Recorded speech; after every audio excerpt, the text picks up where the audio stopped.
আগের দিনের এপিসোডে আমি আপনাদের দেখিয়েছিলাম বিশ্বভারতী ক্যাম্পাস। বিশ্বভারতী ক্যাম্পাসের মধ্যে আমরা টোটো নিয়েই এক্সপ্লোর করেছিলাম পুরো ক্যাম্পাসটা। সেই পর্ব যদি দেখে না থাকেন তবে তার লিঙ্ক ডেসক্রিপশনে দিয়ে দিলাম। শুরু করা যাক আজকের এপিসোড, যে বিশ্বভারতীর পর আমরা আর কোথায় কোথায় ঘুরতে গেছিলাম, অর্থাৎ শান্তিনিকেতনে আমরা দ্বিতীয় দিনটা কিভাবে কাটিয়েছিলাম, কি কি এক্সপ্লোর করেছিলাম, আর কোথায় বা দুপুরবেলার লাঞ্চ কমপ্লিট করেছিলাম, সেই গল্প নিয়েই শুরু করা যাক আজকে আমাদের এপিসোডটা। আমরা এখন এসে গেছি সৃজনী শিল্পগ্রামে। এখানে ঢুকতে গেলে টিকিট কাটতে হয়, তো আমরা এখন টিকিট কাটতে যাচ্ছি। ছুটির দিনে জাস্ট ভিড়টা দেখুন, সৃজনী শিল্পগ্রাম।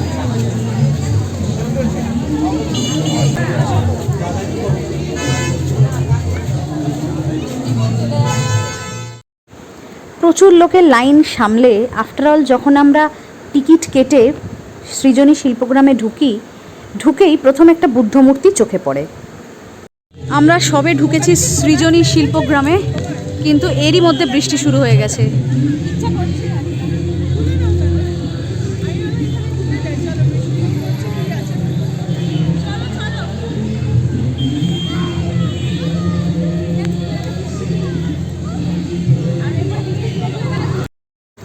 সৃজনী শিল্পগ্রাম হচ্ছে বোলপুর শান্তিনিকেতনের একটা কালচারাল হ্যান্ডিক্রাফট হাব। বেসিক্যালি এখানে বেঙ্গলের লোকশিল্প, handmade craft, folk culture, tribal art সব একসাথে দেখা যায়। এই প্লেসটা খুব ওপেন, পিসফুল আর ভীষণ অ্যাস্থেটিক এবং ফটোজেনিকও বটে। প্রত্যেকটা জায়গাতেই আপনার ফটো এবং ভিডিও করতে ভীষণ ইচ্ছে করবে। এখানেও অনেক কিছু জিনিস বিক্রি হচ্ছে। একটু আগেই আপনাদের বলছিলাম সৃজনী শিল্পগ্রাম হচ্ছে একটা কালচারাল হ্যান্ডিক্রাফট হাব। এখানেও বিভিন্ন রকম কেনাকাটার জিনিস পাওয়া যাচ্ছিল, যেরকম ধরুন শান্তিনিকেতন স্টাইলের হার, কানের, চুড়ি, আরও সব সাজার জিনিসপত্র, শান্তিনিকেতন স্টাইলের ব্যাগ, শাড়ি, সব রকম এখান থেকে চাইলে আপনারা শপিং করে নিতেই পারেন। আমি এখন যে কাউন্টারটার সামনে দাঁড়িয়ে আছি সেটা হচ্ছে তামার তারের কারুকার্য করা জিনিসপত্র। তো এই কারুকার্য যিনি করেছেন এবং যার দোকান, তার কন্ট্যাক্ট ডিটেলস আমি এখানে দিয়ে দিলাম। চাইলে আপনারা তার সাথে যোগাযোগ করে জিনিসপত্র কিনতে বা হোম ডেলিভারি সব রকম করে নিতে পারেন।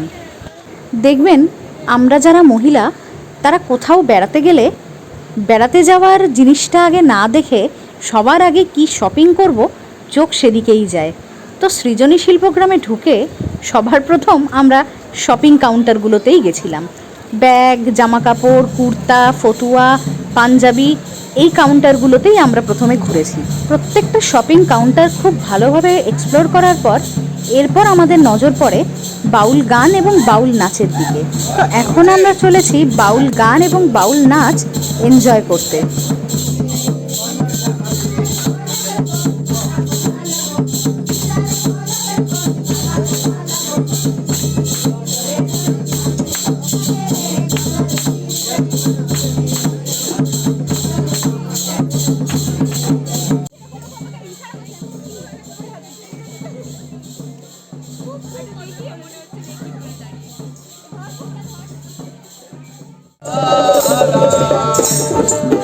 ওই আমার ফকির লাল প্রেমের মনে এ প্রেম করে সে জানে, ওই প্রেম করে সে জানে আমার মনের মানুষের, ওই আমার মনের মানুষের মিলন, ও মিলন কত দিনে, মিলন কত দিনে আমার মনের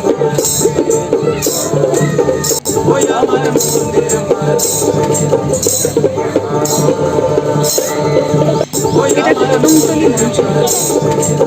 হয়তো এখানে কোনো না কোনো ফাংশন ডেফিনেটলি হয়, কিন্তু আমরা যেদিন এখানে বেড়াতে গেছিলাম সেদিন এখানে কোনো ফাংশন হচ্ছিল না। কদমতলি মঞ্চ ফাঁকাই ছিল। কদমতলি মঞ্চটা বেশ ফটোজেনিক। আমরা এখানে দাঁড়িয়ে প্রচুর ফটো তুলেছি। এটা বেশ একটা চাঁদোয়া কালারফুল কাপড় দিয়ে খুব সুন্দর সাজানো ছিল।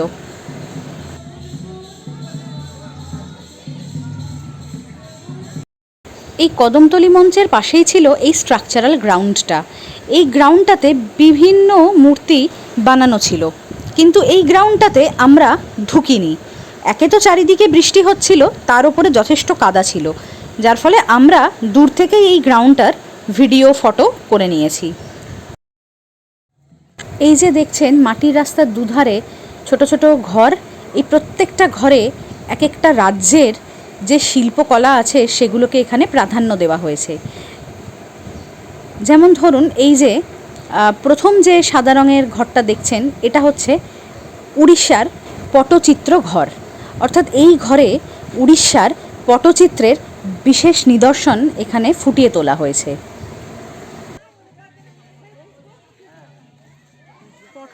আমি এখন দাঁড়িয়ে আছি লঞ্জিয়ার সৌর ঘরের সামনে। তো চলুন দেখা যাক ভেতরে এদের কি ধরনের শিল্প নিদর্শন ফুটিয়ে তোলা হয়েছে। এই যে বিশেষ ঘরটিতে আমি এখন এসেছি, এদের যে দেওয়াল চিত্র আছে সেটা কিন্তু এক কথায় অসাধারণ। প্রত্যেকটা ঘরেরই দেওয়াল চিত্র আপনাকে মুগ্ধ অবশ্যই করবে।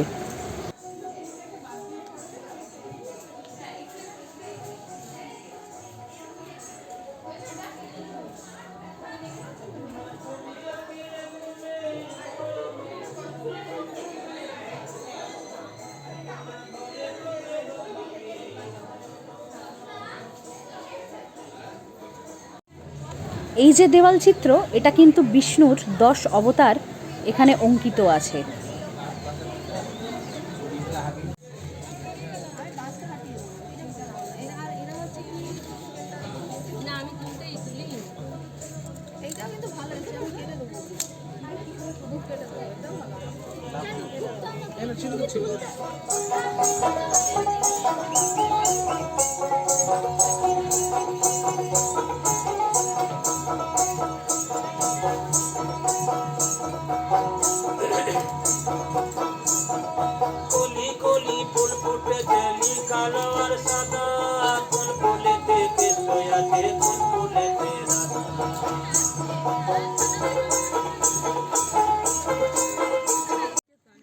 এই প্রত্যেকটা ঘরেই ভারতবর্ষের কোনো না কোনো রাজ্যের শিল্পকলাকে, আর্টকে ফুটিয়ে তোলা হয়েছে। তো সবকটা ঘরে তো আমাদের পক্ষে ঢোকা পসিবল হয়নি, কয়েকটাতে আমরা অবশ্যই ঢুকেছিলাম। তো সেই কয়েকটাই এখানে ভিডিও আমি অ্যাটাচ করে দিচ্ছি। যেমন এই যে ঘরটার মধ্যে আমি এখন প্রবেশ করছি, এটা হচ্ছে মণিপুরী শিল্পর একটা ছোট্ট নিদর্শন এখানে তুলে ধরা হয়েছে। প্রত্যেকটা ঘরে ঢুকতে হলে জুতো বাইরে খুলে তারপরে ভেতরে ঢুকতে হয়, তাই আমি এই ঘরে আর পুরোটা ঢুকিনি, বাইরে থেকেই কিছুটা ভিডিও করে নিয়েছি।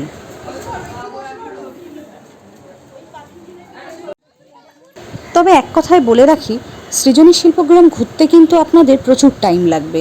জায়গাটাও বিশাল বড় এবং প্রচুর দেখার মতো জিনিস আছে। পায়ে হেঁটে ঘুরতে প্রচুর টাইম লাগবে। এই যে স্ট্রাকচারটা দেখছেন, এইটা হচ্ছে সাঁওতাল বিদ্রোহের যে সমস্ত নেতারা ছিলেন তাদের উদ্দেশ্যে এই স্ট্রাকচারটা বানানো হয়েছে। আমি খুব সামনে থেকে জুম করে দেখাবার চেষ্টা করছি।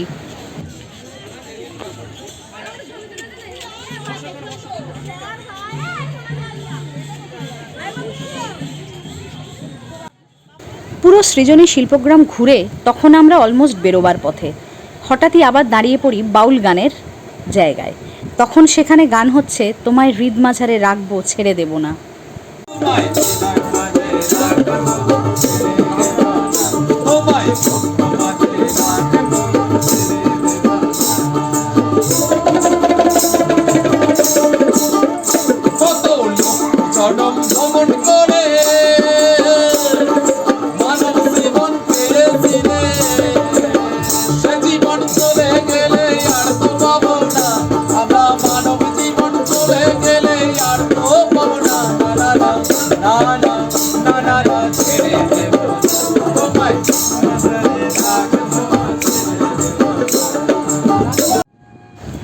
তো যাই হোক, সৃজনী শিল্পগ্রামে বেশ খানিকটা সময় কাটিয়ে আমরা এর পরে রওনা দিই আমাদের নেক্সট ডেস্টিনেশন সুরুল রাজবাড়ির উদ্দেশ্যে। আমরা এখন এসেছি সুরুল রাজবাড়ি দেখতে। সুরুল রাজবাড়িতে ঢুকতে গেলে একটা এন্ট্রি ফিজ কাটতে হয়। তো আমারই বন্ধুরা গেছে এন্ট্রি ফিজ কাটতে, আর আমি ততক্ষণ ভিডিও করছি। রবিবার থাকায় একটু ভিড় ছিল, তো তার জন্যেই একটু টাইম লেগেছে সুরুল রাজবাড়িতে প্রবেশ করতে। সুরুল রাজবাড়ির ইতিহাসটা একটু বলে রাখি। 1800 শতকের শেষের দিকে এবং 1900 শতকের শুরুতে সুরুল অঞ্চলে ব্যবসা বাণিজ্য খুব জমে ওঠে। তখনকার ধনী ব্যবসায়ী পরিবার, বিশেষ করে সরকার পরিবার, এই রাজবাড়ি তৈরি করেন। তারা মূলত নীল চাষ, রেশম চাষ ও অন্যান্য বাণিজ্যের সঙ্গেও যুক্ত ছিলেন। পরে এই রাজবাড়ি ধীরে ধীরে শিক্ষা ও সংস্কৃতির কেন্দ্র হিসেবে পরিচিত হয়, কারণ শান্তিনিকেতনের সঙ্গে এর সম্পর্ক গভীর ছিল। রবীন্দ্রনাথ ঠাকুর যখন গ্রামীণ উন্নয়নের কাজ শুরু করেন, তখন সুরুল অঞ্চলের দিকেই তার বিশেষ নজর ছিল। পরে এখানেই তৈরি হয় শ্রীনিকেতন, যা শান্তিনিকেতনের গ্রামীণ উন্নয়ন কেন্দ্র। সুরুল রাজবাড়ির আশেপাশের এলাকাতেই কৃষি, হস্তশিল্প ও গ্রামের মানুষের উন্নয়নের নানা কাজ শুরু হয়েছিল।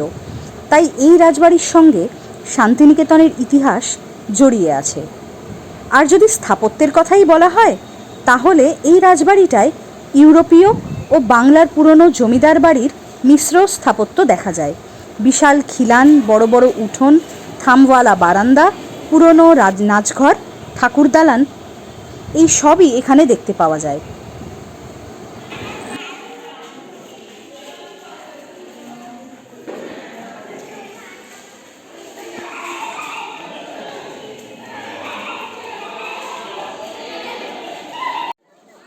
এটা হচ্ছে সুরুল রাজবাড়ির ঠাকুর দালান।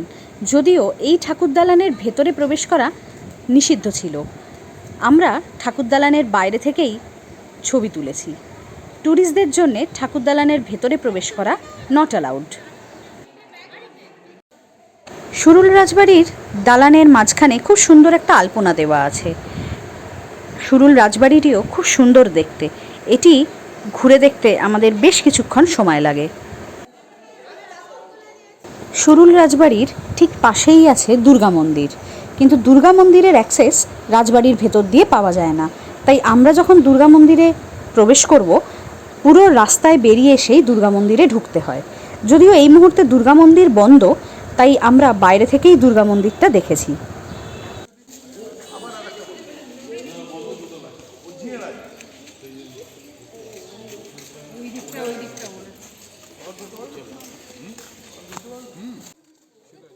দুর্গা মন্দিরের পাশে আরও বেশ কিছু মন্দির আছে।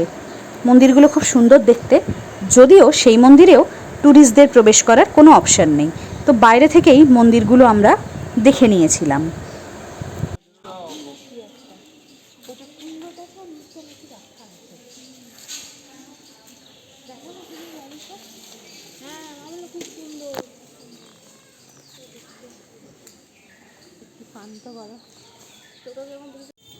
সুরুল রাজবাড়ি দেখে আমরা রিয়েলাইজ করি যে আমাদের লাঞ্চটা করতে হবে। বেলা অনেকটা হয়ে গেছে, অথচ আমাদের লাঞ্চ হয়নি। গতকাল আমরা লাঞ্চ করেছিলাম দুই কন্যার হেঁসেল থেকে। তো আজকের প্ল্যান ছিল যে আজকে আমরা লাঞ্চটা করব বনবিথির হেঁসেল থেকে। সুরুল রাজবাড়ি থেকে বনবিথির হেঁসেলের ডিস্টেন্স অনেকটা। তো আমাদের টোটো দাদা খুব শর্টকাট রাস্তায় আমাদের নিয়ে যাচ্ছিল বনবিথির হেঁসেলে। টোটো দাদা মেন রাস্তা ছেড়ে একটা জঙ্গলের রাস্তা দিয়ে নিয়ে যাচ্ছিল আমাদের বনবিথির হেঁসেলে। শাল, শিমুল, পলাশের জঙ্গল, তার উপরে গতকাল রাত্রে বৃষ্টি হয়েছে। ভেজা মাটি আর সোঁদা গন্ধ, এই সব মিলিয়ে জঙ্গলের রাস্তা দিয়ে বনবিথির হেঁসেলে যেতে আমাদের কিন্তু দারুণ লাগছিল। 20-25 মিনিট চলার পর ফাইনালি আমরা পৌঁছই বনবিথির হেঁসেলে। এই হচ্ছে বনবিথির হেঁসেল। যতক্ষণে আমরা পৌঁছেছি তার আগে প্রচুর লোকজন অলরেডি সেখানে পৌঁছে লাঞ্চের জন্য লাইন দিয়েছে। বনবিথির হেঁসেল শান্তিনিকেতনের অন্যতম একটা বিখ্যাত লাঞ্চ স্পট। তো আমরাও গিয়ে সেই লাইনে দাঁড়াই। তবে এই প্রসঙ্গে বলে রাখি, বনবিথির হেঁসেলের অ্যাম্বিয়েন্সটা কিন্তু ভীষণ সুন্দর। সামনে বাগান, প্রচুর গাছপালা, খুব সুন্দর করে সাজানো এই রেস্টুরেন্টটা। এইটাই হচ্ছে বনবিথির হেঁসেলের কাউন্টার। এখানে আপনাকে বলতে হবে যে কি কি লাঞ্চ আপনি নেবেন, তার উপরে বিলিং হবে, তারপরে আপনি খাবার খেতে বসবেন। আর এই হচ্ছে বনবিথির হেঁসেলের মেনু কার্ড এবং তার প্রাইস। এই সময়টায় লাঞ্চের জন্যে ভীষণ ভিড় ছিল, তো যথারীতি আমাদের জন্য টেবিল অ্যালটমেন্ট হয়, তারপর আমরা লাঞ্চে বসি। তো সব মিলিয়ে আমাদের লাঞ্চে অনেকটা সময় এখানে লেগে যায়, কিন্তু ভেতরের অ্যাম্বিয়েন্সটা অসাধারণ সুন্দর ছিল। বনবিথির হেঁসেলে লাঞ্চ কমপ্লিট করে এরপর আমরা রওনা দিই সোনাঝুরির হাটের দিকে। আবারও একবার শপিং করার ইচ্ছেটা আমাদের মনের মধ্যে জেগে ওঠে। তো এখন আমাদের ডেস্টিনেশন সোনাঝুরির হাট। আজকে সোনাঝুরির হাটে এসে দেখলাম গতকালকের চেয়ে অনেক বেশি ভিড়। গতকালকে তবু একটু ফাঁকা ফাঁকা ছিল। দোকানগুলোতে তা সে জামা কাপড়েরই দোকান বলুন বা হারকানেরই দোকান বলুন, অ্যাটলিস্ট দোকানগুলোতে আমরা জিনিসপত্র নেড়ে ঘেঁটে দেখতে পাচ্ছিলাম। কিন্তু আজকে যে পরিমাণ ভিড়, আমাদের দোকানগুলোতে জিনিসপত্র দেখার জন্যেই একটা লাইন দিতে হচ্ছিল। তারপরে সামনের লোকজন সরলে তারপর আমরা দ্বিতীয়বার দোকানে ঢুকতে পারছিলাম। এত পরিমাণ ভিড় ছিল আজকে। তবে একটা কথা আবারও বলবো, যদি সোনাঝুরির হাট থেকে কিছু কিনতে চান তবে বার্গেন কিন্তু অবশ্যই করবেন, না বার্গেন করলে কিন্তু ঠকে যেতে পারেন।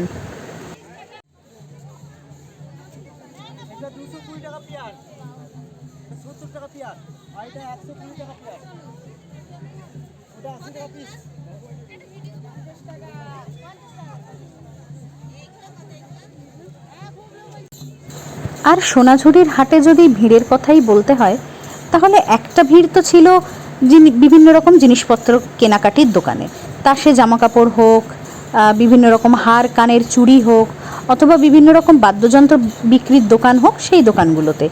আরেকটা ভিড় কিন্তু ছিল এই বাউল গানের নাচের জায়গায়। সবাই অর্থাৎ ট্যুরিস্টরা এই মানুষগুলোর সাথে নাচ করছে এবং তাদের বাড়ির লোক ভিডিও করছে। তো এই ভিড়টাও কিন্তু সেদিনকে দেখার মতো ছিল। সোনাঝুরির হাটে শপিং করার চক্করে আমি আমার বন্ধুদের থেকে দলছুট হয়ে গেছিলাম। তো জানি তাদেরকে খুঁজে তো পাওয়া যাবে না, কারণ ভেতরে কোনো নেটওয়ার্ক নেই, আমাদের মোবাইল ফোনের কোনো নেটওয়ার্ক নেই। তাই আমি নিজের মতো পুরো সোনাঝুরির হাটটা এক্সপ্লোর করা শুরু করি। তো যাই হোক, আমি এই সোনাঝুরির হাট এক্সপ্লোর করতে করতে সোনাঝুরির হাটের একদম শেষ প্রান্তে শকুন্তলা রিসর্টের কাছে চলে আসি। সম্ভবত এটাও একটা থাকার কোনো জায়গা, হয়তো রেস্টুরেন্টও আছে, তবে আমি এর ভেতরে ঢুকিনি। কিন্তু বাইরে থেকে দেখে যা মনে হলো, এটা হয়তো কোনো একটা রিসর্ট কাম রেস্টুরেন্টই হবে।